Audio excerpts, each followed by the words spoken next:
Hello students. हम लोग आज के इस लेक्चर में नेस्टेड एफ एल्स पढ़ेंगे। तो अभी तक आपने सिंपल एफ ब्लॉक पढ़ा है, एफ एल्स पढ़ा है। तो थर्ड कैटेगरी हो सकती है nested nesting of F else. Nested F else का मतलब ये होता है बच्चों कि अगर आप कोई सेटअप स्टेटमेंट एक एफ ब्लॉक के अंदर न लिख के more than one F block के अंदर लिख रहे हैं, जैसे कि आपके पास मोर देन वन कंडीशन हो और पहली कंडीशन के अंदर फिर से पहले इफ ब्लॉक के अंदर फिर से कोई इफ ब्लॉक लिख रहे हो, तो वो कहलाएगा नेस्टिंग ऑफ एफ एल्स। इसका सिंटेक्स ऐसे ऐसे दिख सकता है आपका।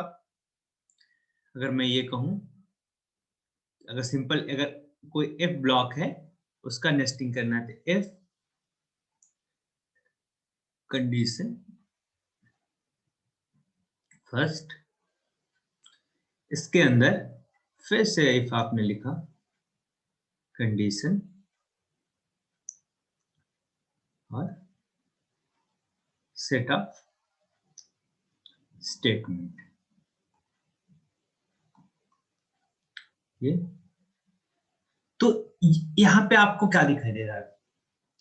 पहले एक कंडीशन वन है और ये पूरा आपका एफ ब्लॉक है। इस एफ ब्लॉक के अंदर फिर से एक एफ ब्लॉक है और आपकी एक दूसरी कंडीशन है। तो ये सेट ऑफ स्टेटमेंट अगर आपको एग्जीक्यूट करने हैं तो पहले एफ एल्स, पहले जो इफ है ये भी ट्रू होनी चाहिए, और अगर ये ट्रू हो तो दूसरी आपकी दूसरी वाली कंडीशन भी ट्रू होनी चाहिए, तब जाके ये सेट ऑफ स्टेटमेंट एग्जीक्यूट होंगे। मतलब अगर आपकी पहली कंडीशन ही फॉल्स हो गई तो दूसरी कंडीशन फॉल्स है या ट्रू है इसका कोई इफेक्ट नहीं पड़ेगा, क्योंकि पहले से ही ये इसको सिंपल ऐसे एग्जांपल में समझ सकते हैं। मान लीजिए आप किसी शॉपिंग मॉल में गए और आप शॉपिंग मॉल के अंदर मूवी देखने जा रहे हैं, तो शॉपिंग मॉल का जो गेट है उस पर सिक्योरिटी गार्ड सबसे पहले आपको चेक करेगा।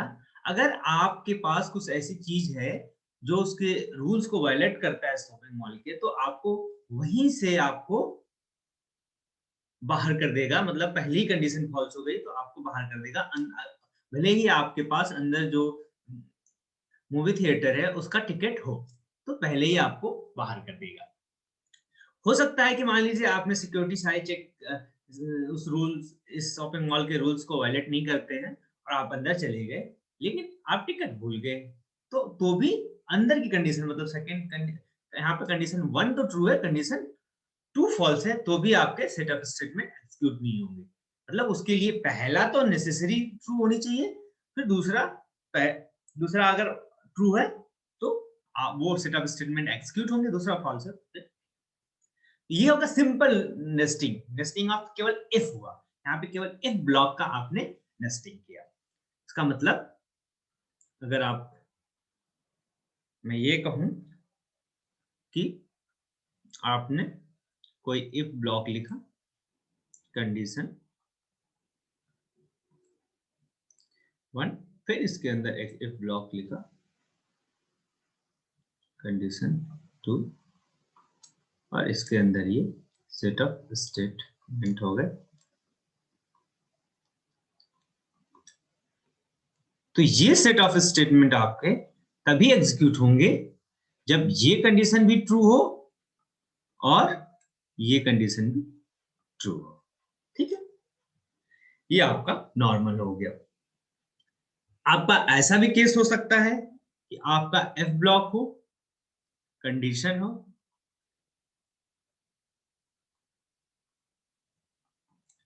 इसके अंदर कोई एफ ब्लॉक हो, फिर कंडीशन हो, कंडीशन टू हो, सेट ऑफ स्टेटमेंट हो,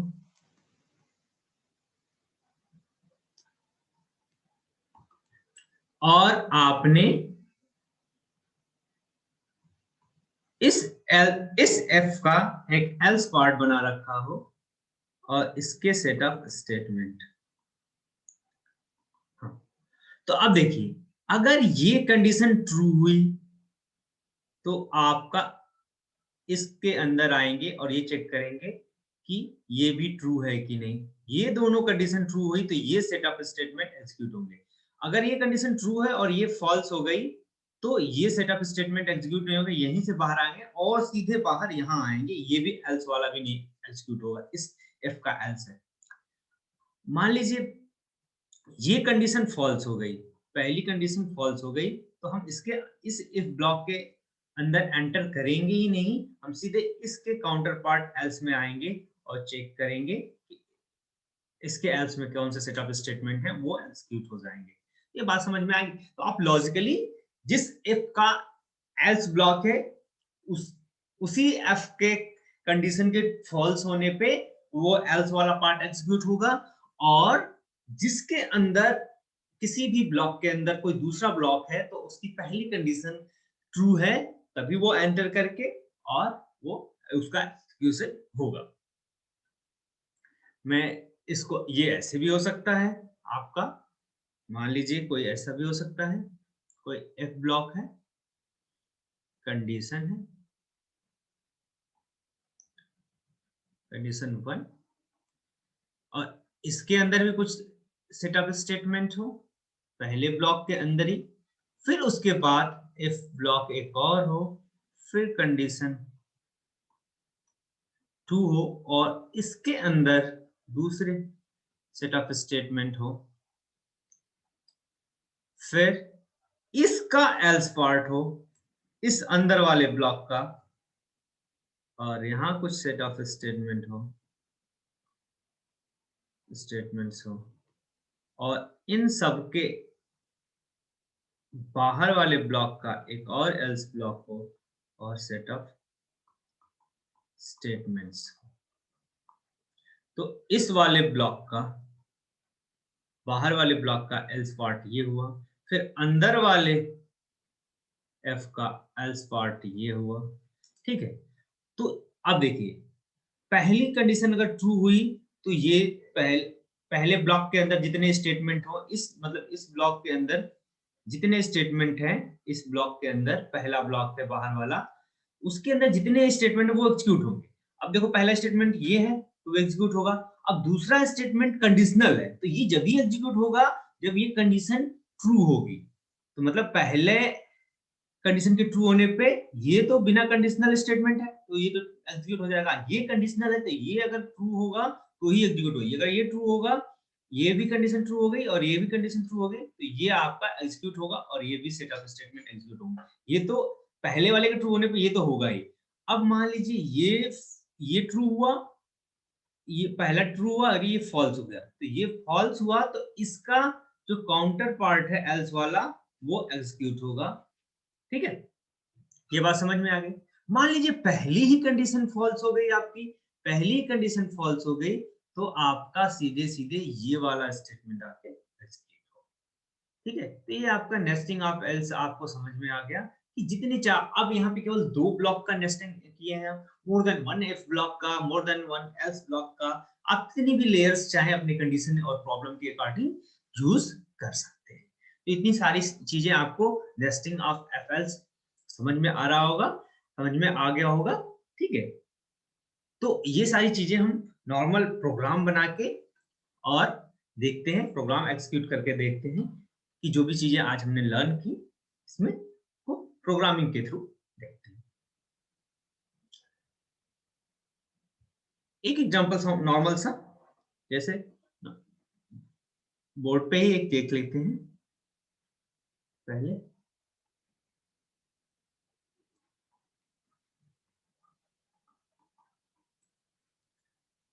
मान लीजिए मैंने ले लिया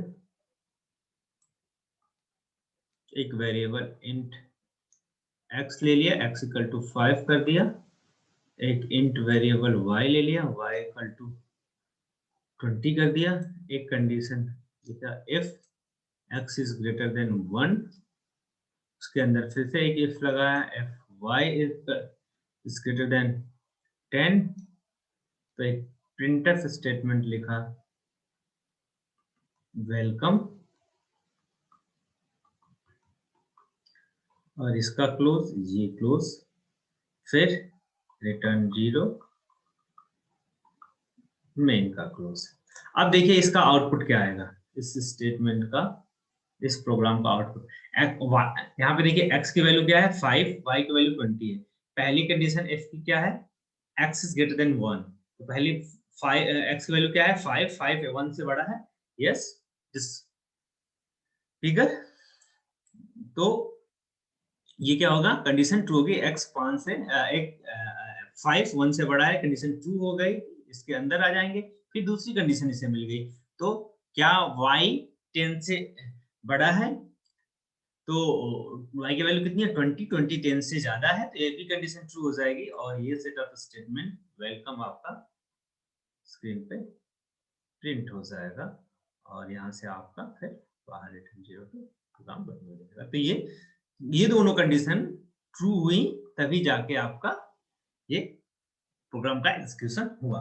मान लीजिए मैं x की वैल्यू, अब x की और y की वैल्यू आप चेंज करके आप अपने प्रोग्राम में वही जैसे ला सकते हैं। तो ये सारी चीजें देखिए, हम प्रोग्राम को रन करा के देखते हैं तो आपको और चीजें क्लियर होंगी। स्टार्ट करते हैं।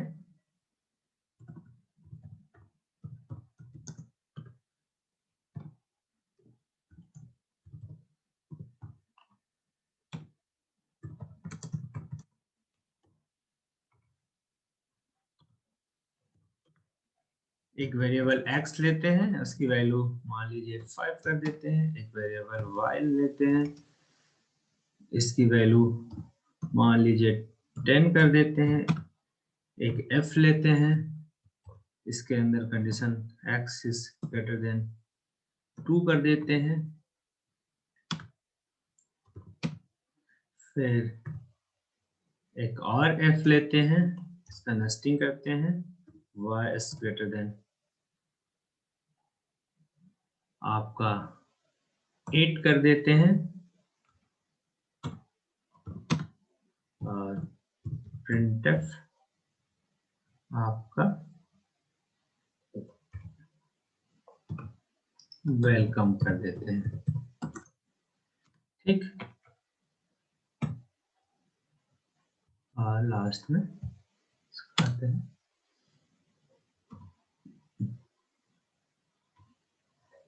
रिटर्न। ठीक है, प्रोग्राम को सेव कर लेते हैं।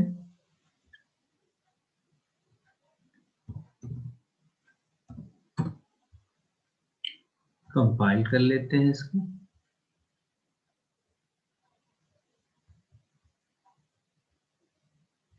ये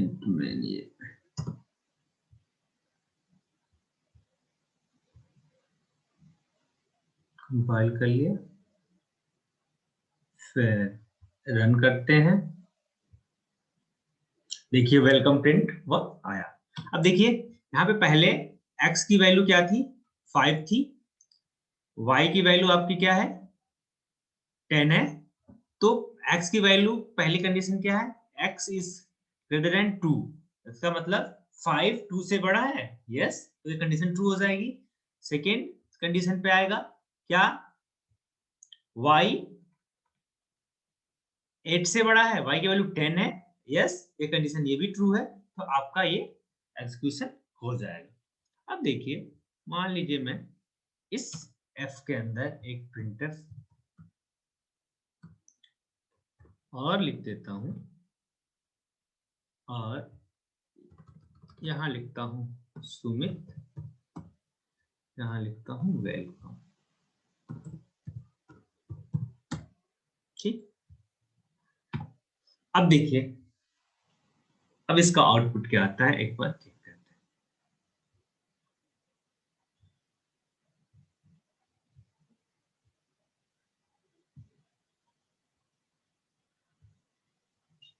तो इसका आउटपुट आया वेलकम सुमित। कैसे, अब देखिए पहली कंडीशन भी ये ट्रू है क्योंकि तो x की वैल्यू 2 से ज्यादा है, मतलब 5 2 से ज्यादा है। तो पहली कंडीशन जैसे ही ट्रू है तो दूसरी का कोई मतलब नहीं, ये स्टेटमेंट तो ऐसे ही एग्जीक्यूट होगा, तो वेलकम तो प्रिंट होगा ही होगा। उसके बाद दूसरी कंडीशन चेक करेगा क्या y 8 से बड़ा है, y की वैल्यू क्या है 10, 10 8 से बड़ा है, ट्रू हो जाएगी। तो वेलकम सुमित आपका एग्जीक्यूट हो जाएगा। ठीक है, अब मान लीजिए मैं y की वैल्यू 2 कर देता हूं। ठीक है,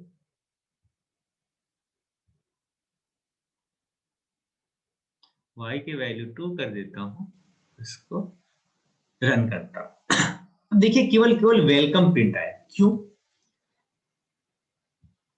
x की वैल्यू 5 थी, 5 2 से बड़ा है, ये कंडीशन ट्रू हो गई। तो जैसे इस if पहले आउटर वाले ब्लॉक में एंटर किए तो ये सारे statement one by one check करना स्टार्ट करेगा। तो पहला तो बिना कंडीशन का, तो ये वाला स्टेटमेंट तो एग्जीक्यूट हो जाएगा, तो वेलकम तो प्रिंट कर देगा।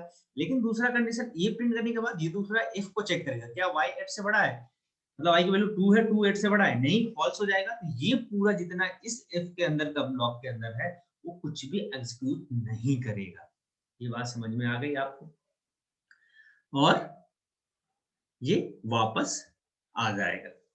ठीक है, मान लीजिए मैं यहां पे कर लेता हूं I am in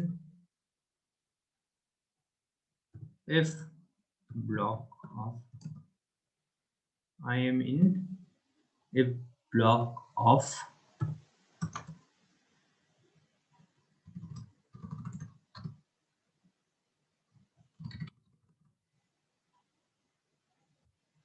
I am part of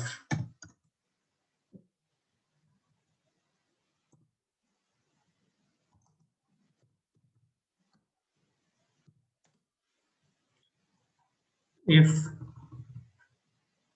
in outer। ठीक है,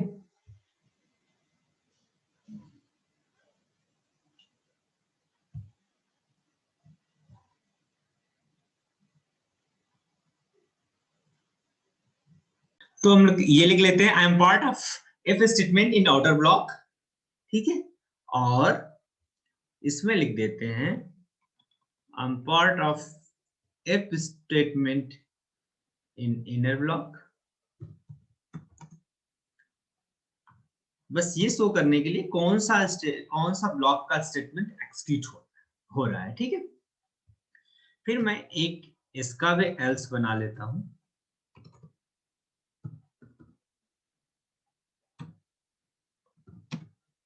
और यहां भी प्रिंट कर लेता हूं I am part of else block in outer in inner block.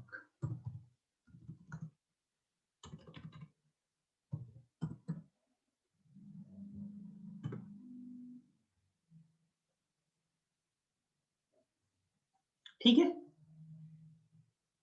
अब इस प्रोग्राम को एग्जीक्यूट करते हैं, सेव करते हैं। पहले देख लेते हैं क्या होना चाहिए। x की वैल्यू 5 है, ये कंडीशन ट्रू है।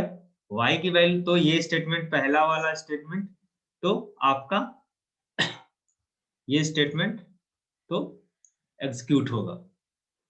ठीक है, फिर दूसरा जो if है वो उसकी वैल्यू कितनी है, y की वैल्यू 8 से बड़ी है, y की वैल्यू क्या है 2। तो ये स्टेटमेंट आपका पूरा का पूरा ये if के अंदर का स्टेटमेंट एग्जीक्यूट नहीं होगा। पहला ये होगा, और इसके एल्स अगर ऐसा ही फॉल्स हुआ, ये फॉल्स है, तो इसके एल्स पार्ट का स्टेटमेंट एग्जीक्यूट होना चाहिए, ये वाला होना चाहिए। ठीक है, बात समझ में आई आपको सबको? ये बात सबको समझ में आ रही है?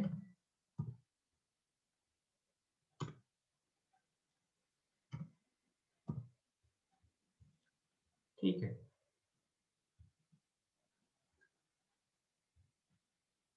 डन करते हैं। तो I am part of F statement in outer block, I am part of else statement in inner block. बात समझ गई? क्यों? क्योंकि पहली कंडीशन तो ट्रू है, तो ये स्टेटमेंट तो एग्जीक्यूट होगा ही, जो ब्लू लाइन में दिख रहा है। फिर इसके अंदर वाले का ये स्टेटमेंट, ये वाली कंडीशन फॉल्स है, तो ये एग्जीक्यूट नहीं होगा, ये वाला इसका काउंटर पार्ट, इसका एफ एल्स पार्ट है, वो एग्जीक्यूट आपका होएगा। ठीक है, चलिए थोड़ा सा और इसको बढ़ा देते हैं, और इसमें ये चेंजेस करते हैं कि आपका इसका फिर एल्स पार्ट लिख लेते हैं, बाहर वाले का एल्स पार्ट लिखते हैं, ठीक है। और एक स्टेटमेंट फिर करते हैं, I am else part of counter block.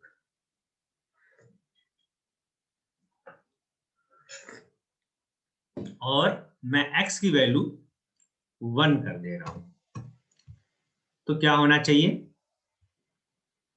अगर x की वैल्यू 1 है तो पहली ही कंडीशन आपकी फॉल्स हो जाएगी। जब जैसे ही पहली कंडीशन आएगी तो इसके अंदर तो हम आएंगे ही नहीं, इतना पूरा जितना ब्लू दिख रहा है आपका स्किप हो जाएगा, क्योंकि पहली कंडीशन पर उसके अंदर क्या है ये इससे कोई मतलब नहीं, तो सीधे और सीधे आपका केवल ये एल्स स्टेटमेंट एग्जीक्यूट होना चाहिए। ये जो ब्लू नीचे वाला पार्ट दिख रहा है वो एग्जीक्यूट होना चाहिए। देखते हैं क्या ऐसा होता है।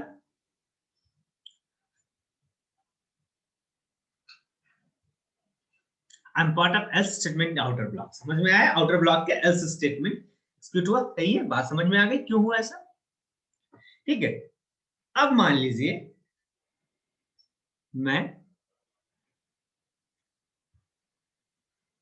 इसको कर देता हूं 7 और रन कराता हूं,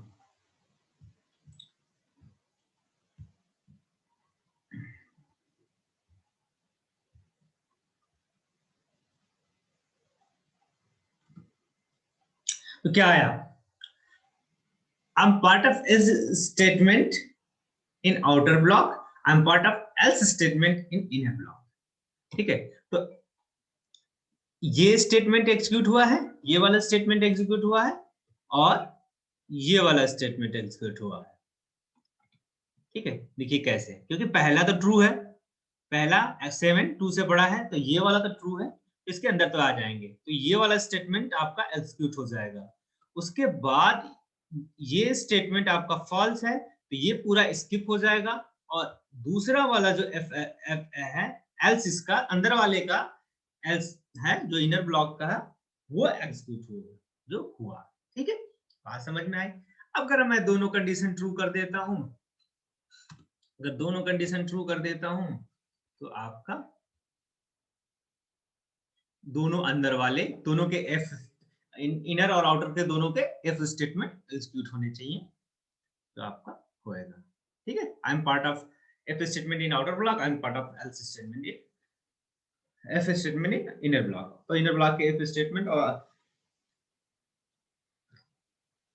तो ये बात सारी सबको समझ में आ गई। तो नेस्टिंग ऑफ एफ एल्स समझ में आने लगा सबको, सारी बातें समझ में आ गई। तो ऐसे जैसे आपकी प्रॉब्लम होगी उसके अकॉर्डिंग आपका चलता जाएगा। तो आज के इस लेक्चर के लिए बस इतना ही।